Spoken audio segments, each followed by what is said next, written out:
Well, I'll save my smart and caustic remarks for the intermission period, at which time you will participate with your own smart and caustic remarks.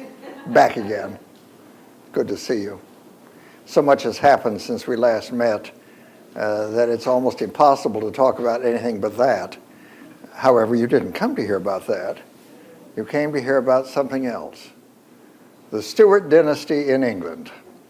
Well, the royal council surrounding Elizabeth I had been in a state of agitation for several years over the succession.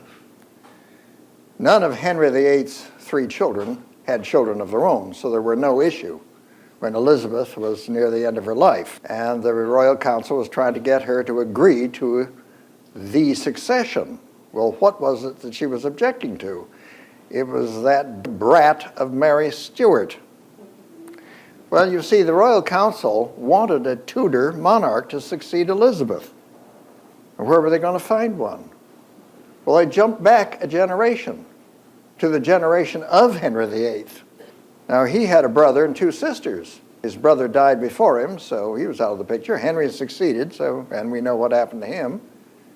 His sister Mary disappeared across the continent, but the oldest sister, and the oldest of the 4, Margaret, was married by their father to King James IV of Scotland. Well, they produced a son who became James V of Scotland. James V married Mary of Guise, a French princess, and they produced their daughter Mary. She subsequently married the French king, was widowed, returned to Scotland as reigning monarch. You know her as Mary Stuart, Queen of Scots. She married her distant cousin, Henry Darnley, Henry Stuart, known as Lord Darnley. And they produced a son who was now, at the time of our story, in 1600 and some, the reigning king in Scotland, James VI. And it was on him that Elizabeth's council had settled. And it was him she couldn't abide, that damned Mary Stuart. What a pain in the ass she had been to Elizabeth for 30 years. But finally Elizabeth acceded, signed the succession documents, and it was James who would succeed her. When Elizabeth died in 1603, James was preparing to descend on England. And he arrived shortly after the obsequies had finished. Now, James I, he was called in England, he'd been the reigning king in Scotland, for 20 years. He was, just about 37 years old. He had a wife and children. He'd married a Danish princess, Anne of Denmark, not shown here. They had 2 sons and a daughter. Well, when the Londoners first saw their new monarch, he appeared to them awkward. He was above middle height, but not much, a little on the flabby side. He fidgeted and picked at his clothing, was fussing with his fly buttons and putting his fingers in his ears and such. He was ungainly, not very royal. And he had a very thick Scots burr, and brought with him, of course, to London his own Scottish peers and courtiers to comfort him. And they all enjoyed his jokes, which he would tell in his thick Scots burr, and nobody in England could understand a word he was saying. Somebody coming to court shortly after this got a good look at the king, and he said to his associate here, he said, "My God, he looks like a fool." The man said, "The wisest fool in Christendom." James I was extremely well-read, a learned man. He knew theology. He wrote poetry. He also wrote treatises and tracts. The most prominent of them was his counterblast to tobacco.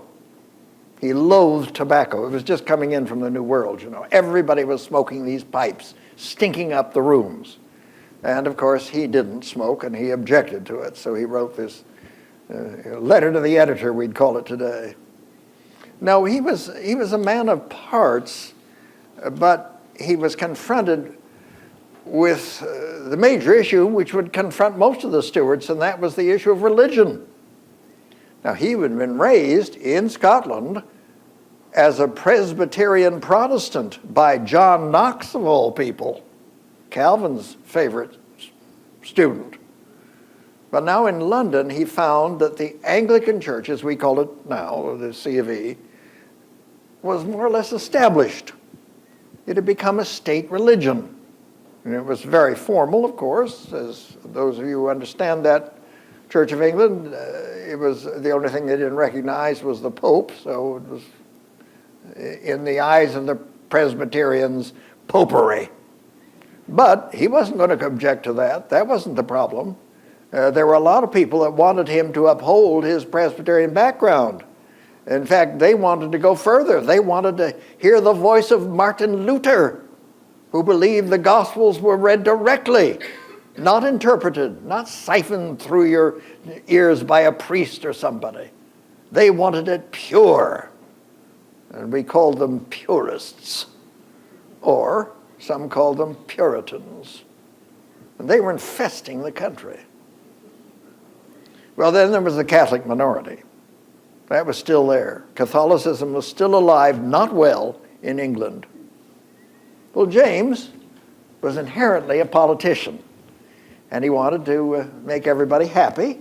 So he would bring a dissident leader in and talk to them personally, and the man would go away seemingly feeling that the king agreed with him and would be supportive. Well, he did this with everybody he talked to.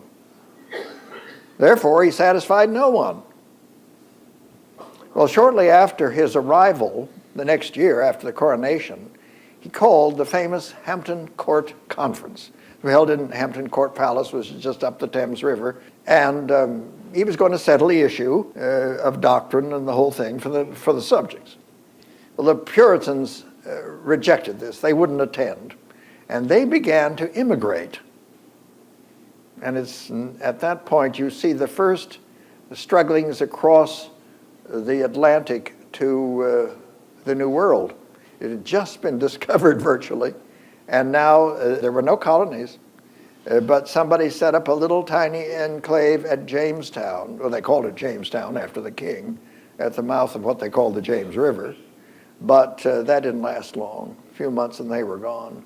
Then on Roanoke Island, about the same time, another little village was established of immigrants. And that seemed to disappear after a while, but they made a tiny foothold. Well, the conference produced the authorized version of the Bible. You would know it as the King James Version. It was published first in 1611. Well, the Catholics were furious. The king had been very conciliatory toward them, and they felt that they had been betrayed. Rome had been sending over the Marines of Christ, as we called ourselves, the Jesuits. They were there to bring down this Protestant government. And they were organizing terrorists among the radical Catholics to do just this. They were funded from Rome. Well, shortly after the conference ended and the publication that I mentioned came out, it was time for Parliament to meet. The Parliament House wasn't anything like it is today, but it was an established structure where both houses met. And it was time for King James to open Parliament of 1605, I guess it was. And the building, to be useful, they had let out parts of it to the public. You rent and they had rented the basement to, they didn't know, was this Catholic insurgency movement. Well, during the weeks preceding the meeting of Parliament, the insurgents, the Jesuits were organizing this, were bringing in at night kegs of dynamite, or gunpowder we called it then. Kegs of gunpowder. They filled the basement with kegs of gunpowder. And on the day the king arrived in Parliament with both houses in attendance, they were going to set it off and blow him to hell, along with everybody else. However, somebody just before the meeting, apparently told the authorities to look in the basement, which they did. Oh my God, oh my God. And there was a gentleman in the corner piling up kegs of gunpowder. He was quite surprised, of course, and some of his Confederates were also there. They all made a dash for the door, but the authorities caught the one, and his name was Guy Fawkes. He was a non-entity. He was just a hod carrier in this whole project. But they ran down, I think, 5 or 6 others, tortured them all until they confessed, and then hanged them. This took place on November the 5th, 1605, and we have celebrated that day ever since with the burning in effigy of Guy Fawkes. So I expect you all out in attendance on November the 5th. The conflict that was growing between the king and the parliament was over the privileges. Were the privileges that the king enjoyed God-given, as the Stuarts always insisted, or were these inherited in some way down through the unwritten constitutional methodology since the Magna Carta? That was the argument. Which? Well, Commons wasn't ready for a confrontation with the king. They simply wanted him to give up privileges. And so they offered him 200,000 pounds in sterling silver if he would give up his major privileges. This was called the Great Contract. Well, James, in good traditional style, said no. After all, the privileges were ongoing and inheritable. He wasn't going to give those up even for 200,000 in silver. No. Well, while the debate grew over this issue, let's focus just a moment on the domestic life. James had arrived in England with his wife and children and his favorite, whose name was Robert Carr. Yes, James had a family, but he preferred sleeping with men. Bob Carr was a hairy-chested lout that he found attractive, and he raised to the title of Earl of Somerset once they were installed in England. But in 1815, Bob Carr embarrassed the king mightily. He was involved in the murder of Tom Overbury.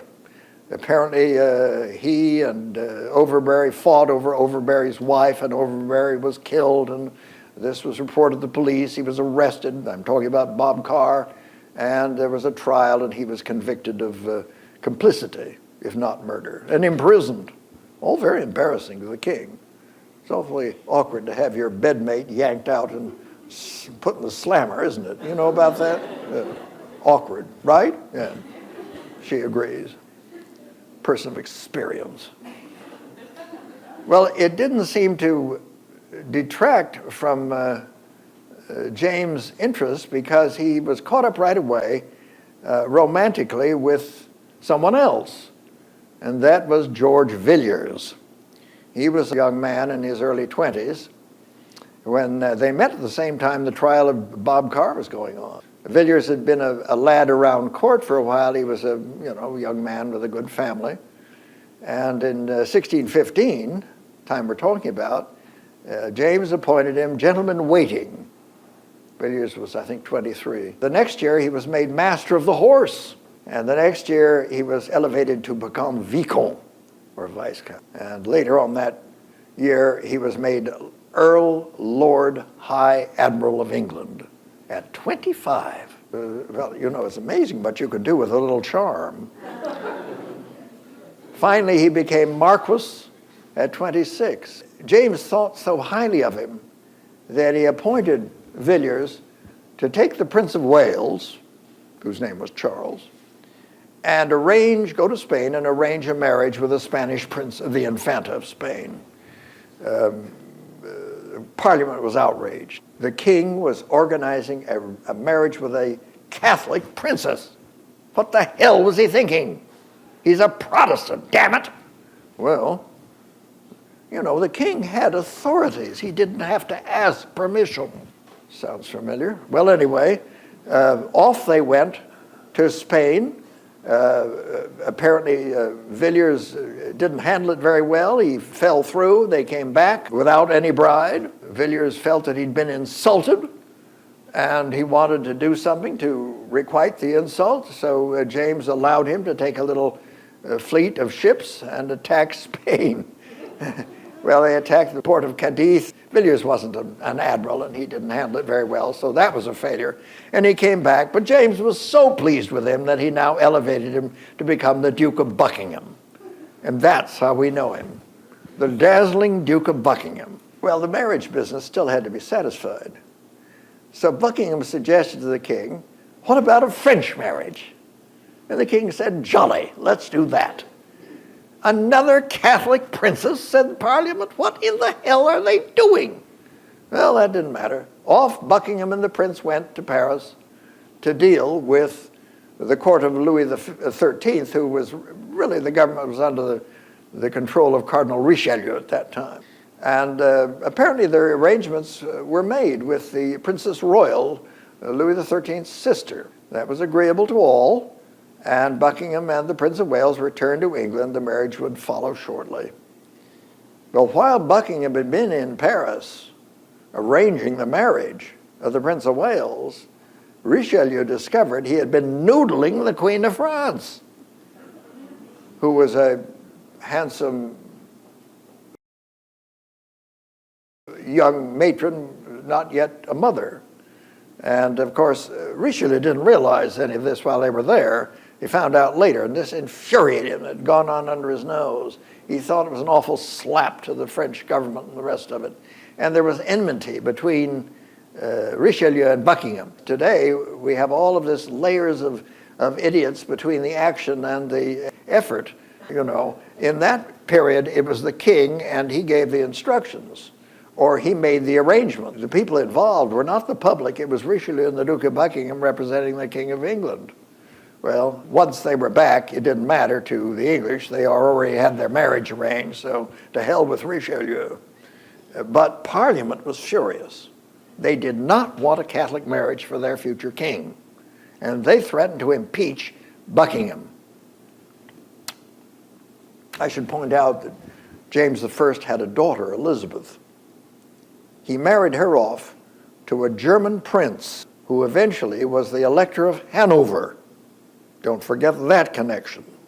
You'll soon find out why. In the middle of 1624, shortly after the French business had happened, James began to show signs of deterioration. He was forgetting people's names. He'd come out of his apartment and say, now, which way are we going? And he seemed to be vague, and he'd sit for a long time just staring into space. Well, today we know what was happening. He was descending into Alzheimer's, and he descended very quickly. The following year, long toward the middle of the year, he had bad habits of eating, and he was gorging himself at a banquet on some sort of a compote of fruit. And he had a heart attack and died. He was 59 years old.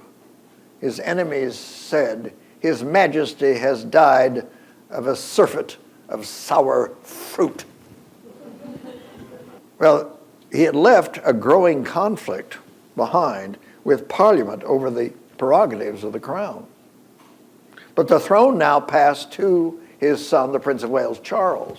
Charles was 25. He was very short, barely 5 feet tall. He was extremely shy. He stammered badly. He'd had an older brother, Henry, who had been the Prince of Wales, whom everybody assumed was going to succeed. But in 1612, Henry had died, so Charles was pushed forward, really without much experience or education for the job of being future king. Now, the interesting thing about all of this is the relationship between his father, James, Charles, and Buckingham. When parents with children show an interest, a very deep and abiding and close interest with somebody outside the family, and ignore the children become resentful. Charles simply detested Buckingham. This damn man had taken his father away from him. Well, that's the way he felt at 7, 8, 9. But pretty soon, Buckingham realized that James would obviously be out of the picture one day. Buckingham, was young. His career was ahead of him.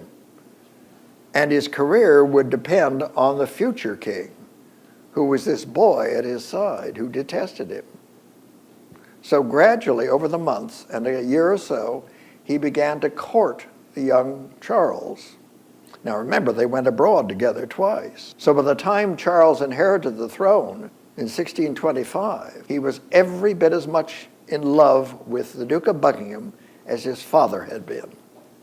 But it was not a physical relationship. Well, the marriage went forward, and the Princess Royal arrived from France.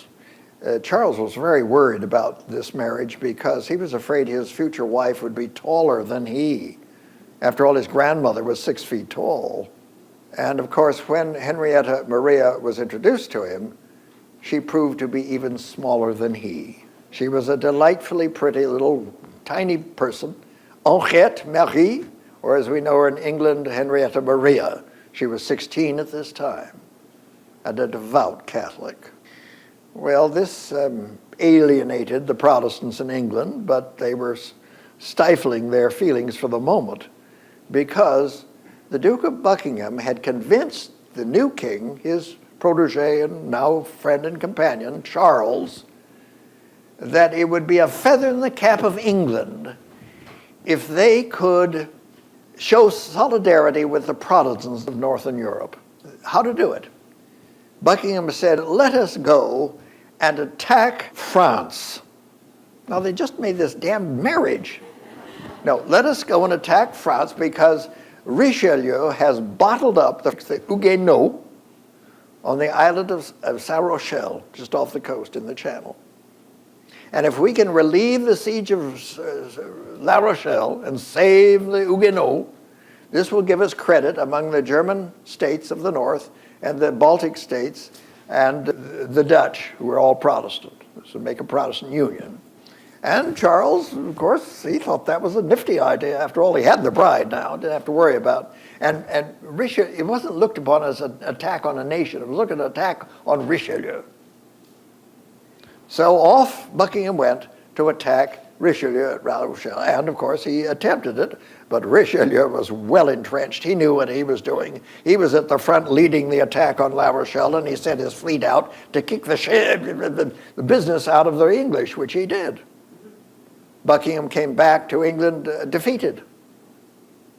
Only by his navy. I mean, he wasn't defeated in spirit. And he said to the king, well, we must try this again until it works. And the king said, yes, you must. So Buckingham went down to the coast and began recruiting his navy and his troops for another attack on La Rochelle. While he was doing this, one day, his equerry stepped into the tent and said, my lord, there's a gentleman here who wishes to speak to you. And who is this? He says his name is Felton, Captain Felton. What does he want? Well, he says he has a message from Richelieu. Really? Send him in. In came Captain Felton, strode over to the desk where Buckingham was seated and stepped across and stabbed Buckingham right to the breastbone with a stiletto, killing him. The message from Richelieu. Well, the minute the public heard that Buckingham had been killed, London broke into jubilation, celebrating in the streets for everywhere. The king had celebrants right under his windows as he wept over the death of his beloved friend. It made Charles very bitter against his own subjects. However, something interesting began to develop. After the death of Buckingham, Charles began to notice his bride, his wife of 3 years. He'd paid practically no attention to her up until now. But here he was, desolate, in mourning, grieving. And Henrietta comforted him, took care of him, asked nothing of him. And that's what he wanted. Charles was desperate for comfort. She gave it to him. And he saw her really for the first time. Well, of course, from there, their relationship grew. They eventually produced children, They had a good and bonding marriage, which lasted as long as they lived. Now, Charles and Henrietta had an excellent court, beautiful taste. They made huge collections of art, sculpture, silverwork, all kinds of elegant things. They surrounded themselves. They were all musical. Their children were all taught instruments. Everybody sang, played instruments. They had concerts. Famous musicians were brought into court to perform. It was a highly cultivated court. A close family, although both husband and wife worshiped differently, and they respected each other's religious difference. There was never any effort on Henrietta's part to bring her husband into her faith or he into hers. He was a devout Anglican as long as he lived. Unfortunately, religion was still an issue, as were the prerogatives. And Charles was uncompromising and an advocate of episcopacy. He opposed Calvinism. Unfortunately, Parliament was occupied with bourgeois Calvinists almost entirely. Parliament now demanded that the king relinquish his powers for money. You have to allow us to pay you out. Well, he wouldn't do it. Like his father, he had no intention. So they presented him with the Petition of Right, 1629. These were demands. The king was not to tax without Parliament's sanction. The king was not to billet troops on his subjects without paying them for the privilege of doing so. And the king was not to announce martial law in peacetime. In other words, send out the police against the demonstrators against the against the king's policies. Well, these were powers that the king had and the Parliament didn't want him to have. Charles saw that the momentum against him was growing such that he caved in on most of this. But then he dissolved Parliament. He would not rule with Parliament. He'd rule by himself. And he proceeded to do this for the next 11 years. There was no law that said he had to call the Parliament. He began to raise money from all manner of ways that Parliament hadn't thought about. Areas not subject to Parliament's control, like awarding monopolies to building contractors and such, which he then sold and made money. Well, it was, you didn't say I couldn't. In 1639, he imposed the Book of Common Prayer and the episcopacy on Scotland. This was the land where he was born. These were his native people. But they were furious with him. That's the one thing they didn't want any part of. And the Scots were mobilizing to make war on England. Remember, he was the king of both countries. They were not united. Well, the king, Charles, needed money to mount an army to confront this and to subdue the Scots. So, in desperation, he recalled Parliament. They immediately said, "Give up your powers." He dissolved them immediately, 2 months. But the Scots were invading. He was desperate. So he recalled Parliament a second time, and this became the famous Long Parliament. They immediately impeached Charles' ministers, who were behind the programs I'm talking. When I speak of Charles, I'm speaking of a whole government here. And in desperation, he gave up some of his ministers. William Wentworth was famous. He went to the block for His Majesty. Now, Henry VIII did this consistently, so this is nothing new in history. Kings frequently cover their fannies by giving up their ministers. After all, what are ministers for, right? Well, the next year, the parliamentary people delivered the famous Grand Remonstrance. This was a series of accusations of bad rulership, if you will, against the king. But the worst aspect of it, they were threatening to impeach the Queen for being a Catholic and encouraging French interference in the English affairs of state and I don't know what all. Well, the king was so mad at this affront, this insult, this infamy on the part of Parliament, that he sent a detachment of troops and followed them up to the Parliamentary House, sent it into the House of Commons to arrest these bastards. Now, in case you don't know it, the monarchs of England never go inside the House of Commons. They are never invited and they never go there. You may notice, if you're following affairs, that Parliament is called by the king or queen and meets in the House of Lords. And then Parliament scampers over to stand in the background and listen to his or her Majesty's words.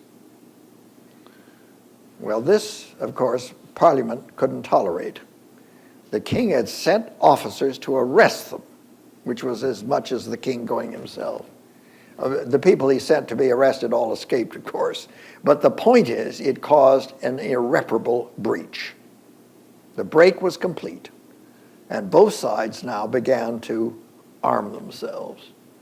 We talk about the Royalist Party and the Parliamentary Party. Romanticists talk about the Cavaliers and the Roundheads. You know what I'm talking about.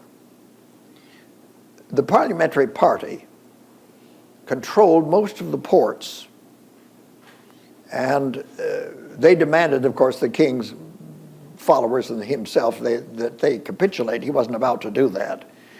No, the Royalists moved off to the northwest to Nottingham, and they began to set up their tents and arrangements, and the followers came there and surrounded the monarchy, and they began to establish a sizable army. But their main power was in the north and the west. In October of 1642, the first battle took place near the town of Edgehill, and the Royalists won the battle.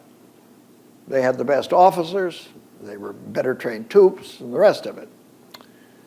Well, over the months that followed, and I guess it was, 6 or 7 years, period that the Civil War lasted, the support for the Royals would gradually drain away. They were cornered in that part of England. They could not get out across the Channel. They had at first some help from across the Channel, but not sufficient. Her Majesty the Queen had gone back to France with girls and I think the younger son, and she was soliciting her nephew, who was now the King of France, to send an army over to help her husband. That's what she was about. Well, in July of 1644, the Royalist cause was delivered a death blow almost by the battle at Marston Moor. And this was overseen by the parliamentary general, Oliver Cromwell, totally obscure fellow. Nobody knew anything much about him, except that he was, interestingly enough, he found that his troops were badly disciplined, and so he organized a new, what he called a godly army. No more drinking, smoking, spitting, swearing, or whoring. If that wasn't a challenge, I don't know what was. But his godly army prevailed at the Battle of Marston Moor, and this was an eye-opener to everyone. Just a year later, at the Battle of Naseby, Cromwell again prevailed, along with other generals, directing the new model army, which is based on the godly army premise. And the new model army became the manual at arms for the British military until the 19th century. It was extremely advanced and very effective, and Naseby proved the issue. Charles' cause was lost. A year later, he fled to Scotland, his native Scotland, because he knew they would rescue him. Well, the Scots agreed to one thing. They agreed they would give Charles to London and the parliamentary party if the parliamentary party would promise to convert England to the presbytery, to make all of England Presbyterian, just as Scotland was. And the parliamentary party said, why, of course, gentlemen. Of course we will. Send us the king. And Charles was delivered up to London and the parliamentary party. Now, the parliamentary party were the politicians, but there was the army party who had done all the fighting.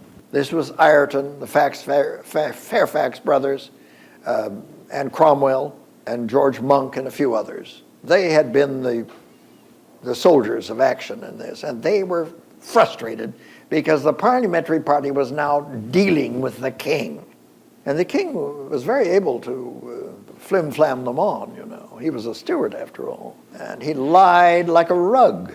And all of this was revealed when the army spies caught up some of his letters abroad, which proved that he was trying to get the French army over there to save him. And this, they said, is treason. Well, they seized the person of the king. And in the hugger-mugger that followed, Charles managed to escape. He fled over to the Isle of Wight. I mean, you could swim over there from Portsmouth. But anyway, he was on the Isle of Wight, and in the maybe a month and a half between parliamentary losing control of him and him being recaptured, there was a second civil war. All of the royalists who were still able to function burst forth again and began fighting. Well, it didn't last long because the army group quickly captured the king, and now he was imprisoned. The army was very impatient. They immediately organized a purge of Parliament. Colonel Pride went in and kicked out everybody that didn't agree with the army point of view. Pride's Purge, it was called. And they formed the Rump Parliament. I mean, there were half a dozen bozos in Parliament who said, anything you say, General, we'll go for that. Gee, that sounds familiar, don't you? Anyway, the Rump Parliament set up the High Court of Justice. There were 40 judges on this court, like a military court. Oh gosh, this is sounding familiar too. And they tried the king. Now the king, he appeared, this little man in a black suit. He comported himself with great dignity. He was always a dignified man.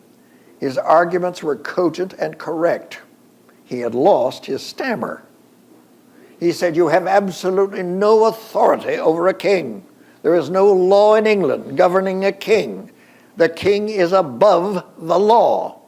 And of course, their whole argument was the king was not above the law, that he was subject to the law. Well, he lost the argument, as you can imagine. He was convicted of treason based on the correspondence I mentioned and sentenced to death. No king of England has ever been sentenced to death. And when the news got out, the public was astonished. This can't be. The king is semi-divine. He is, you can't kill him. Well, the date of execution was set. I'll never forget that day. That was January the 30th, 1649. It was miserable and cold. It had been thundery and dark and rainy for days. People were coming into London from all over. The city was crowded with people. They couldn't believe it. They were going to execute the king. Well, the actual physical execution took place on a scaffolding they'd set up outside the Whitehall banqueting hall. And it was surrounded by a huge courtyard, walled in. But the public was allowed inside this. And there were troops everywhere, in the roadways, everywhere, because the army party was afraid that if this didn't work, there'd be a rebellion and they had to be prepared. But when the king stepped out onto the scaffolding, it was astonishing because the sun broke through and shone on the scaffolding and the king, and everybody, oh, look, an omen from God. Well, he had said to his servant who'd taken care of him, he said, give me 3 or 4 shirts. I don't want to appear to shiver and quail in front of these men. So he was dressed heavily under shirts, but nothing in the way of a coat. His hair was bound up under a cap. Now, the whole premise of this was to humiliate the monarchy, to make the king grovel. And they knew it would be very difficult to make this man grovel. There was a law governing execution. Occasionally, when a prisoner sentenced to be executed died in the cell before the execution took place, they dragged the corpse out, they put a low block down under the neck of the corpse and beheaded it. So the sentence had been carried out. Ordinarily, you knelt down in front of a chest-high block and you put your head on the block and were struck. They thought if they could get the king into this position to grovel on the floor, they put the corpse block down there, only this high. He would have to get down on the floor and crawl over. Well, as he stepped out, he saw what was going on, and he knew what was in their intentions. He went over to the bishop. They'd allowed him a bishop at the last minute. And there was a prayer. He gave the bishop his notes and things that he wanted to have delivered to his medals and so on. And then he turned to the executioner, who was Richard Brandon, but everybody thought it might have been Oliver Cromwell because he was masked. Executioners are seldom masked. But he paid him. And you always pay your executioner. Please remember this when you want a clean cut. And he said, "Strike when I thrust forth my arms." And then he gracefully got down on his hands and knees, placed his head on the block, and shot forward his hands. And Brandon struck. As he raised the head, there was a huge gasp throughout the crowd. They couldn't believe it, and yet here it had happened. And I'll swear there was a thunderclap. There probably wasn't, but I remember a thunderclap. So it was terrible drama. And everybody moaned, and there was weeping, and there was wailing, and carrying on of that sort. But no movement in the crowd until about 15 minutes later. The head was being displayed. And the crowd began to disperse. "By God, boys, we've done it! There's no uprising. We've won." And they had. There was no rebellion. It shocked all of England. It shocked all of the world. But there was no rebellion. Now, Charles had been proven to be subject to the law as everyone else. And this was rejecting the divine right theory that the Stuarts upheld. From that point forward, Charles received a kind of significance that was, of course, after the fact, known as Charles the Martyr. The followers of the Stuarts, then and still, I suppose, revere him as a kind of martyr. Charles the man was acting within the law. He was quite correct. There was no law governing a monarch. But he was determined, he was devoted, he was single-minded, and he was sincere. Well, the period that followed is referred to as the interregnum. Immediately, the parliamentary party abolished the House of Lords. All peerages were abolished. The people of great estates, many of them fled abroad, of course. Immediately, they'd been fleeing abroad since before the beheading, and they gave up their properties. They couldn't take them with them. They took all their fortunes they could and fled. These properties were taken over by the new people.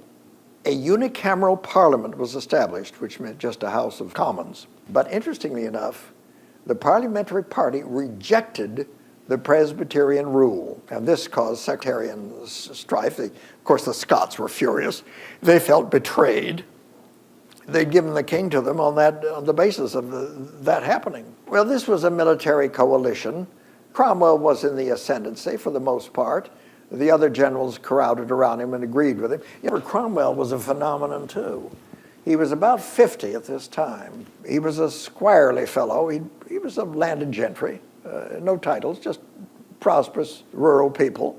He'd attended Cambridge. He'd been part of the Long Parliament. He was a non-conforming religionist. He was never a Puritan. He was a natural military genius. This is where he found himself. He'd had no military experience up until the Civil War began. And it was he, of course, that designed the new model army. Shortly after the execution of the king, the Irish, who were always waiting for an opportunity to kick the English, thought England is in disarray in the Civil War. Let us try to attack them. So they began to mobilize an attack on England. And the parliamentary party ordered the army people to go and subjugate this. And of course, it was Cromwell who crossed the channel with the new model army and attacked the Irish for what they were doing. And it was just dreadful. There were several really vicious battles, ending in the Battle of Drogheda, which was a massacre of the Irish, absolute massacre. After that, the Irish peers, remember the Irish had nobility and royalty and all the rest of it, and they were always in conflict with the English. These noble Irish were all dumped out of their estates into the street and supplanted by parliamentary party faithfuls. These were sometimes even Scots Presbyterians, overlording the Irish Catholics. Now, the aristocracy that grew in Ireland started at this point with these Protestants, the new aristocracy, I should say. And the Irish have always resented them. To this day, they resent them. Of course, the flame of irritation is somewhat diminished now, some 100 years later, but this is how it all begins. And then Scotland tried the same thing. They thought the Irish were going to get the attention of England and they would attack from the north. So the Scots tried to invade. And Cromwell hurried across the Channel and back north with his army and attacked Scotland. And at the Battle of Dunbar, he annihilated the Scots resistance movement. Well, then Scotland and Ireland were both placed under military dictatorships. They were occupied by English overlords and forcibly joined to England. This was not unifying. This was just an occupation. Well, the next year, Cromwell, who was now so successful, forced the dissolution of the Rump Parliament. And he established, along with the others who supported him, the other generals, the famous bare bones Parliament. Now, all the members that they put in the Parliament were totally accepting of what Cromwell and the others wanted. And of course, they then elected Cromwell Lord Protector of England.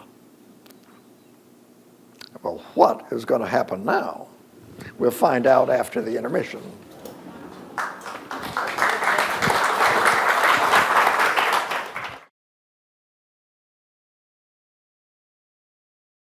So if there are any comments or inquiries about our evening, please feel free. Yes?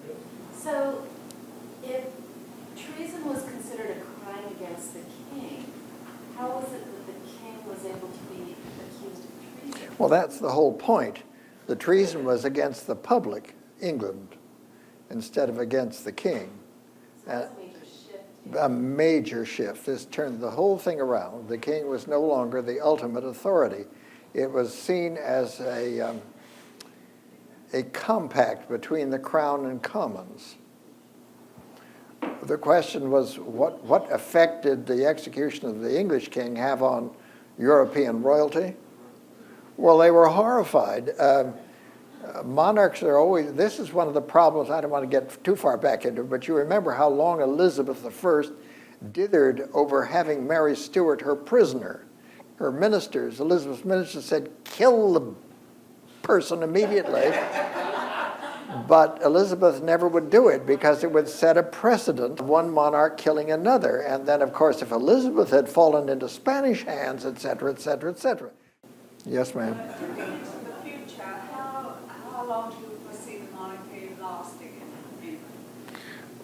Well, thank you for suggesting that I might have an educated opinion on the subject. The question was, how long does the speaker think that the monarchy in Britain will last? But, you know, it serves an enormously important role. One of the problems in the United States is that we have an imperial president. He combines both being a king and being a politician. In England, the monarch is separated from politics. All of what we're talking about today does that. Separates the king from being a political figure and gives the king or the queen a symbolic position, which is something the public in general can look to. They are human, and unfortunately the queen has had one hell of a time with her sons and grandsons, and I don't blame her if she had them all beheaded. But the point being, the monarchy, certainly in Victoria demonstrated that, struggled to maintain a position above controversy. It's always difficult because they're under scrutiny. But they do have a symbolic role to play, which they can and do play very well. And wherever there are constitutional monarchs in the world, Spain is another one, the Scandinavian states, Sweden and Holland, of course, they play a very important role. They are not political, but they do symbolize the state theoretically in its best shape and form.